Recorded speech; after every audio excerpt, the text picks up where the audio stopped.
Bienvenidos a una nueva edición de Pedazos de Historia, donde hoy vamos a tener el inmenso placer de contar una vez más con María Valverde, quien es, como ustedes saben, además de notabilísima pianista, es una gran divulgadora musical, con quien ya hemos hecho programas previos en los que hemos tenido ocasión de recorrer la historia a través de la música.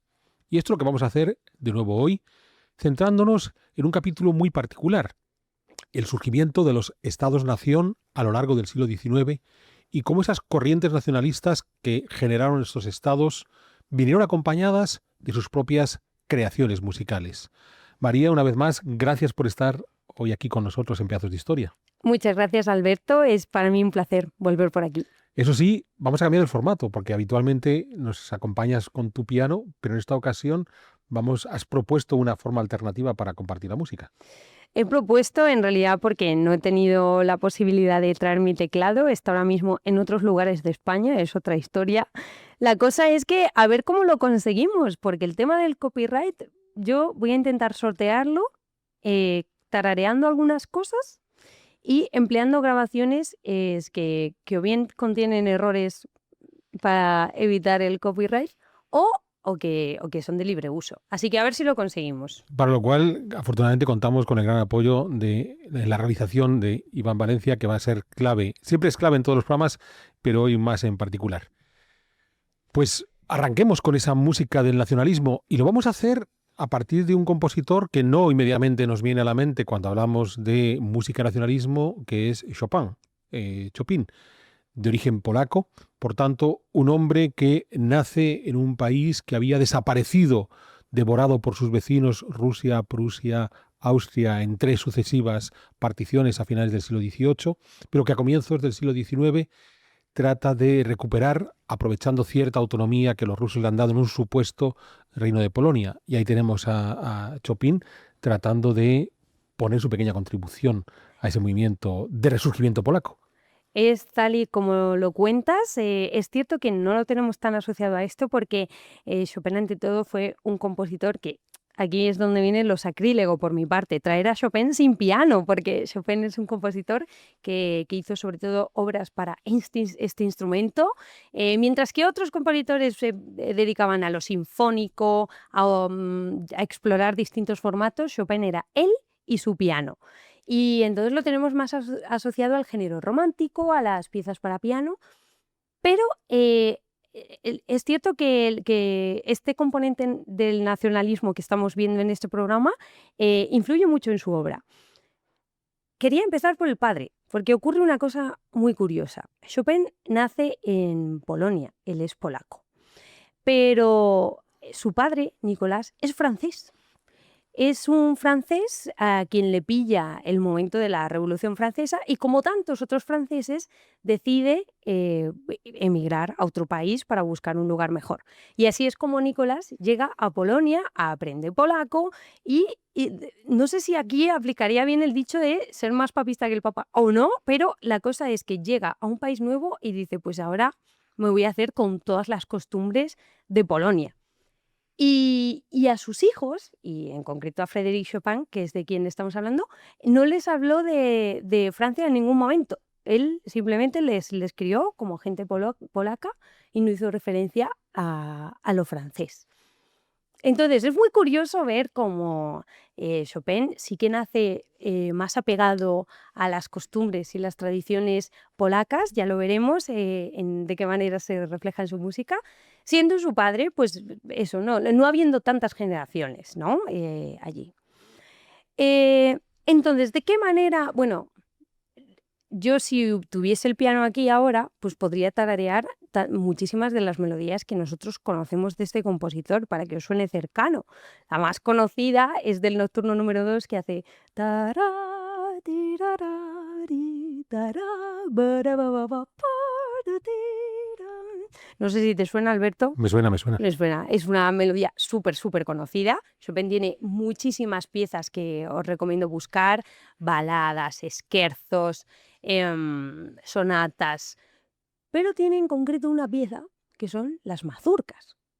Las mazurcas fue una danza que se originó allí en Polonia En ese entonces ya se componían valses, se componían distintos tipos de danzas, pero Chopin vuelve a tiene esa mirada, ¿no?, hacia su nación, y entonces extrae de ahí la danza de las mazurcas.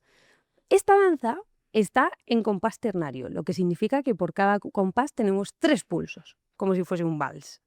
Pero entonces, ¿en qué se diferencia un vals de una mazurca? Te estarás pensando, ¿Sí? Albert. ¿En qué se diferencia? Pues si pensamos en un vals, tenemos estos 3 pulsos, 1, 2, 3, 1, 2, 3. Y el fuerte es siempre el 1. Por ejemplo, tarareo el conocidísimo vals del Danubio Azul. Ti, ti, ra, ta, tan, pa, pam, do, tan.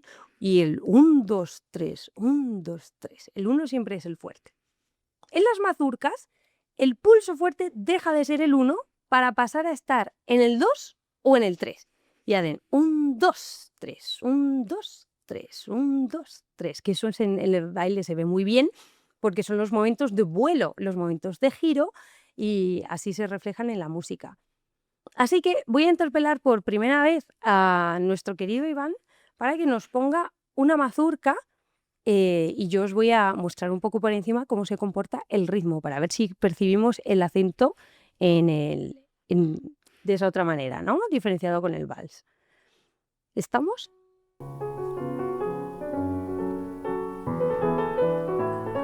Dirá 1, 2, 3, 1, 2, 3.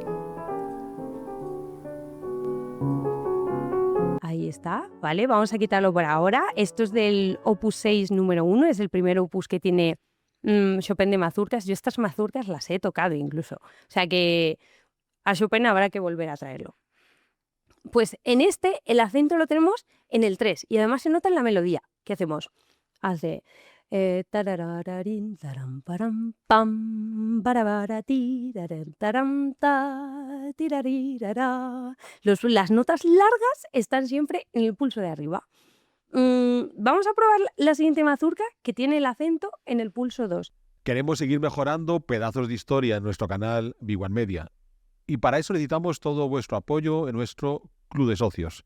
De modo que únete a nosotros y así estamos seguros de poder seguir ofreciéndote programas de calidad y además, en algunas de nuestras categorías de socios, nos puedes compartir tus inquietudes en historia y si somos capaces, trataremos de resolvértela. De modo que mira en la descripción de este programa y allí tendrás el link que te va a llevar a esa posibilidad de convertirte en uno de nuestros socios y con ello ayudarnos a seguir mejorando nuestros programas.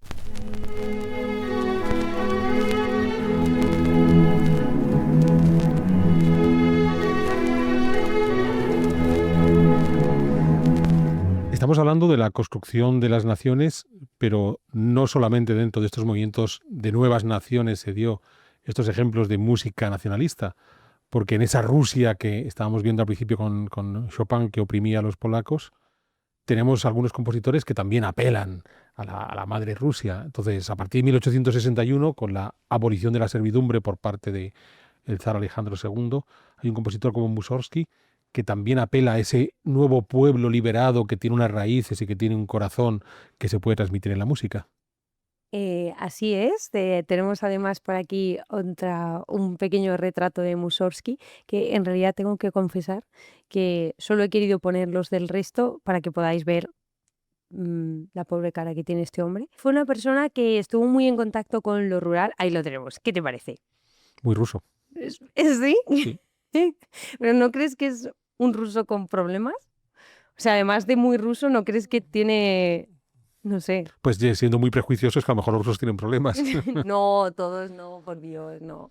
Viva Rusia, ¿no? Que es lo bueno que nos ha dado esa nación, ¿eh? Bueno, y la situación ahora, en fin.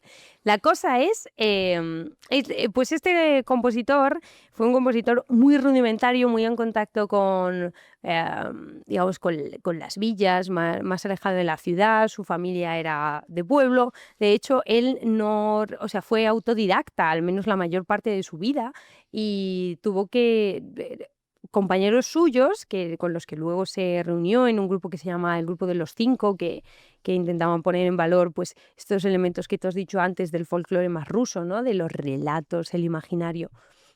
pues compañeros suyos de ese círculo le tenían que corregir las partituras, le tenían que echar una mano porque este hombre iba un poco perdido.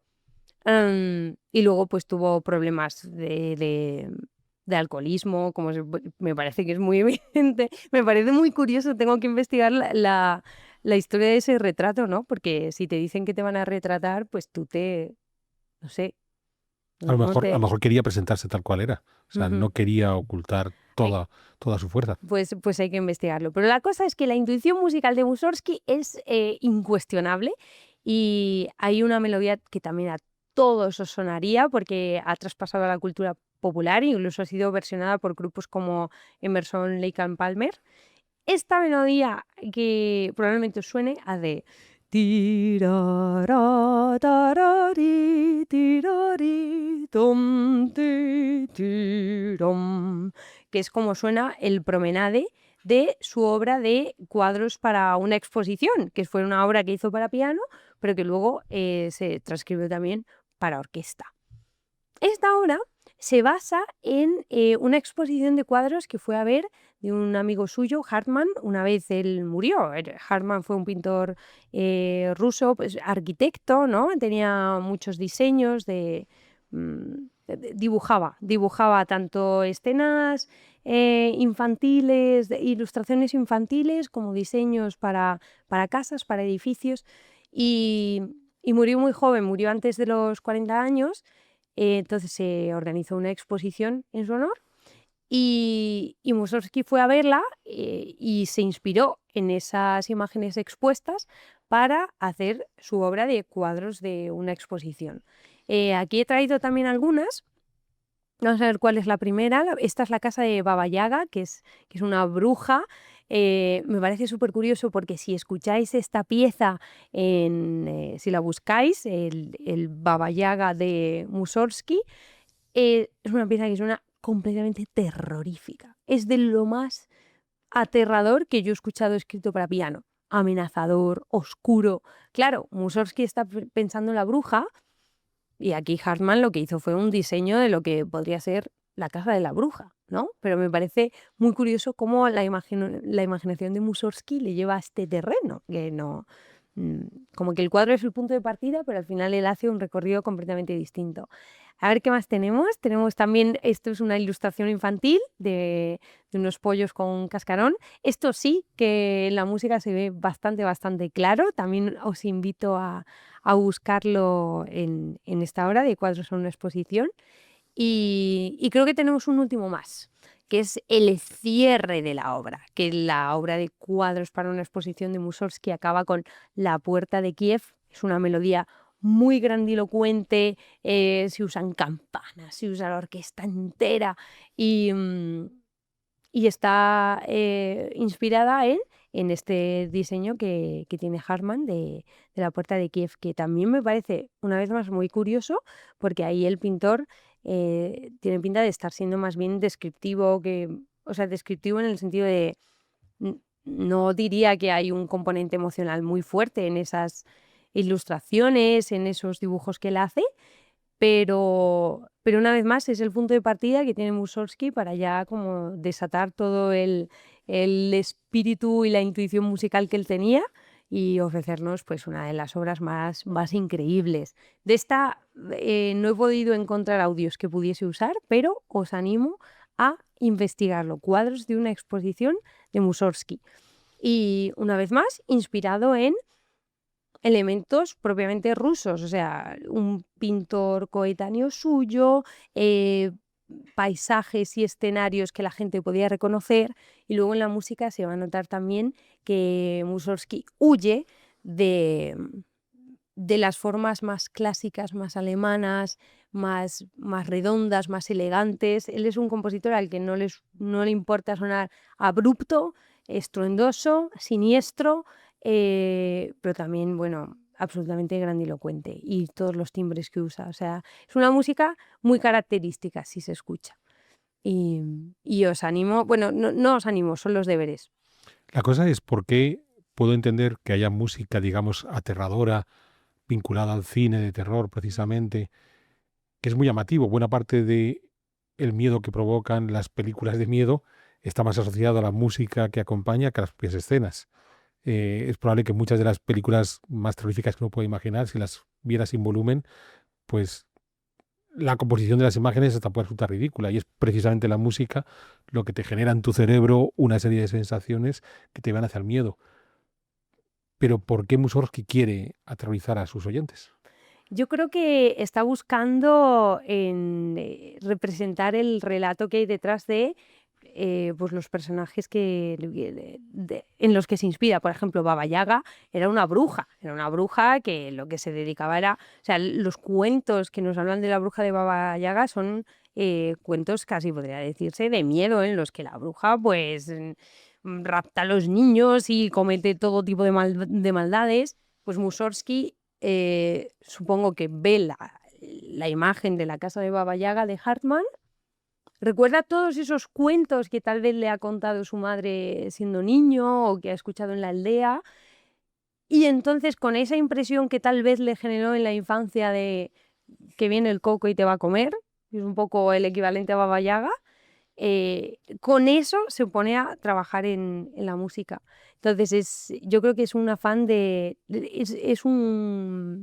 mucho de cuentacuentos, yo creo, en esta obra. Entonces, claro, un músico que no tiene inconveniente en hacer música que va a aterrorizar a los que la escuchan, se puede pintar como apareció en el retrato, ¿eh?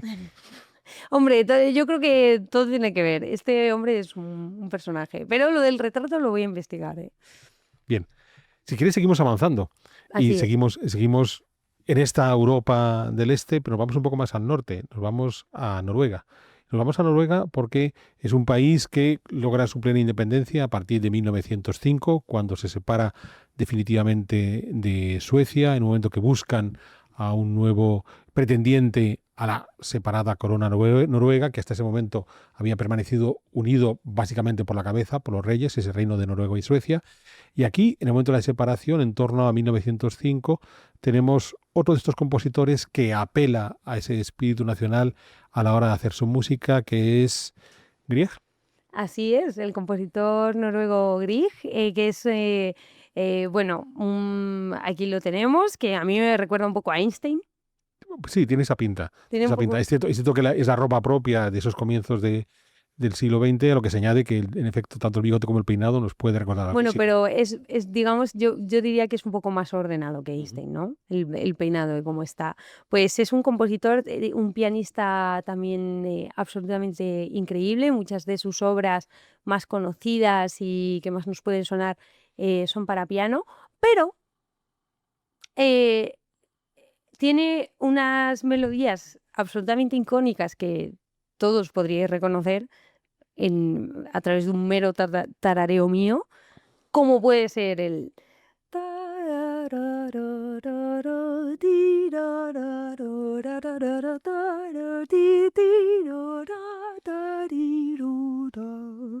ahí estaría La mañana de Grieg, así es como se llama esta pequeña pieza que seguro que todos conocéis. Ni hablar, o sea, qué decir del todas estas piezas se corresponden a una suite que él compuso, la suite Per Gynt, basada en un relato de Henrik Ibsen, que era un escritor coetáneo suyo, noruego, y es un relato que se inspira mucho en el imaginario de pues, las leyendas noruegas, sobre todo también los paisajes que rodean a este protagonista, y usando Grieg esto como punto de partida, compuso esta obra tan notable. Entonces ya estamos viendo que pues, Mussorgsky inspirado en un pintor ruso, aquí Grieg inspirado en un escritor noruego también para su música. Se podrían destacar muchas cosas interesantes, sin embargo, hay una cosa que me ha llamado mucho la atención y que quería traer aquí, que es que no solo usar el imaginario, ¿no?, para inspirarse y hacer su obra, sino que parte también de lo que hizo Grieg fue recoger canciones ya existentes dentro del folclore noruego y readaptarlas para piano, darles un acompañamiento, como puede ser lo que encontramos, por ejemplo, en su Opus 66, que son 25 canciones y danzas populares noruegas. Es decir, es un interés suyo manifiesto por acercarse un poquito más a la música que se hacía y cuyo origen estaba allí y darle esa vuelta de tuerca a través del piano. De esto sí que tengo algún audio preparado. Por ejemplo, vamos a escuchar la Cradle Song, que es el primer audio que tenemos de Grieg, a ver cómo suena.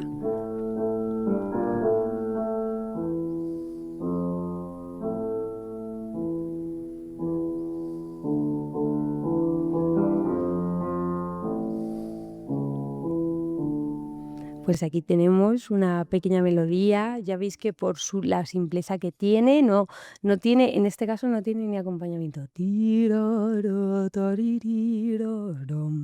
Esto podría ser algo que cantase cualquier persona, ¿no?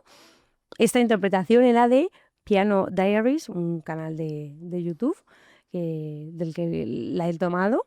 Vamos a escuchar otro ejemplo que se llama La nana de Yendine. Y este está del canal de Music Mine. ¿Vamos a escuchar?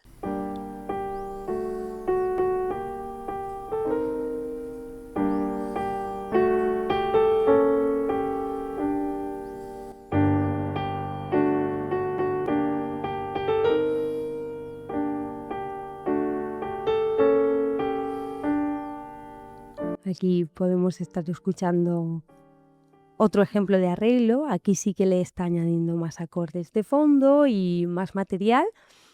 Lo que más llama la atención, y yo creo que el recurso que le da a él musicalmente hablando, es que lo aleja, una vez más, igual que le pasó a Mussorgsky, lo aleja de las formas más clásicas y más alemanas, sobre todo en lo que se refiere a todos los sonidos que acompañan a la melodía, la armonía, que ya deja de ser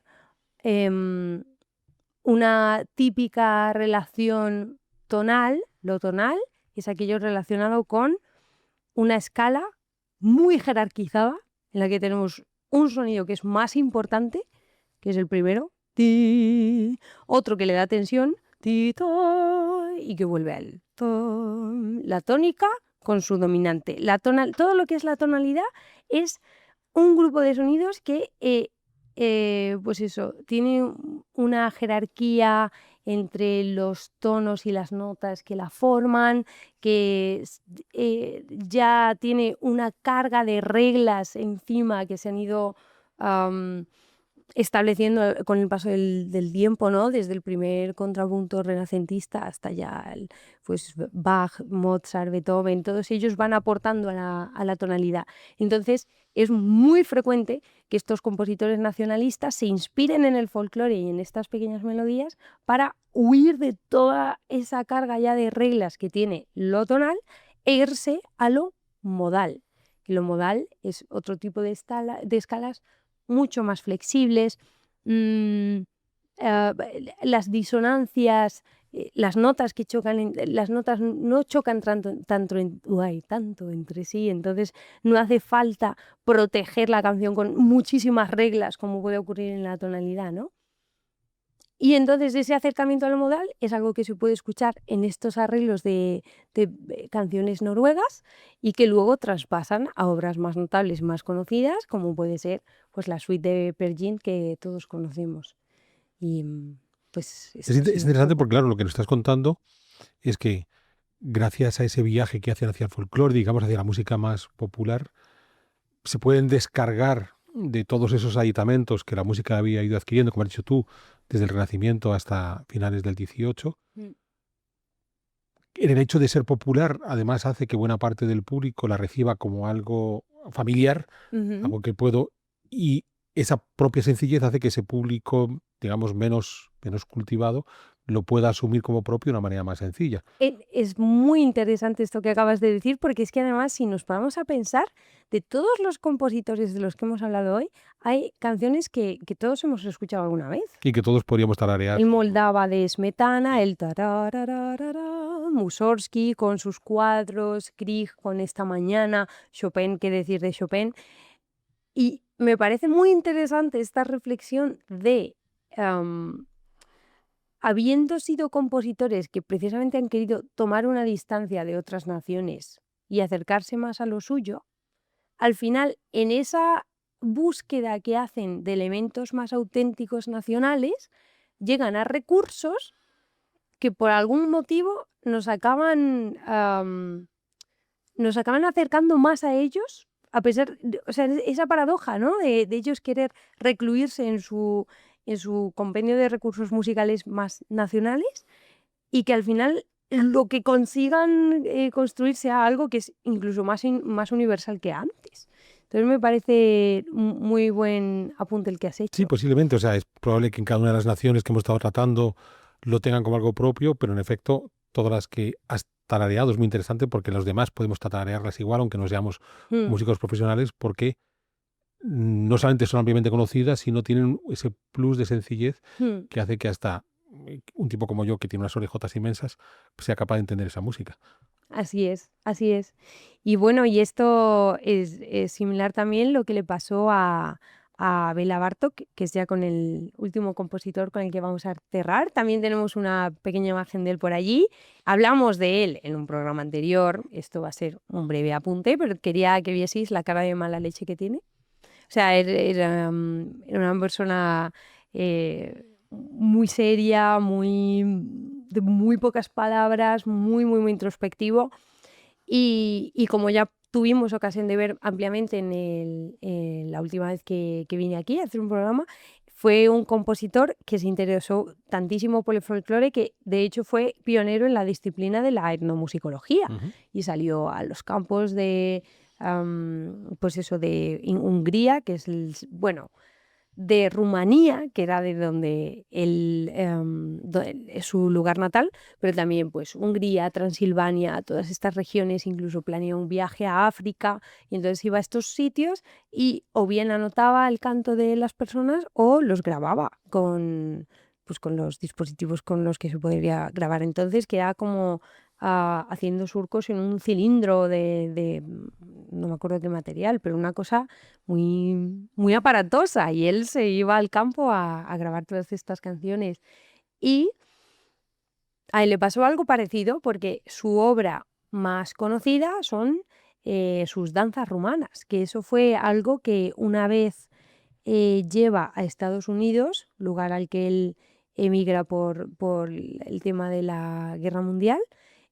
Una vez él está allí, se da cuenta de que sus danzas rumanas son tan conocidas que la gente las va silbando por la calle, que es el tarirara, tarararam, darara, baretiraram, da, tiririraram, baram, bam, ba, que también usa elementos modales. El ritmo es muy característico de la música de esa región, el ritmo que hace tan, tiraram, ta, tarara, ese meter las notas rápidamente desde el primer pulso, que de hecho es muy curioso porque se parece también al cómo se habla en el idioma húngaro. Es muy rítmico, tiene sílabas cortas, sílabas largas.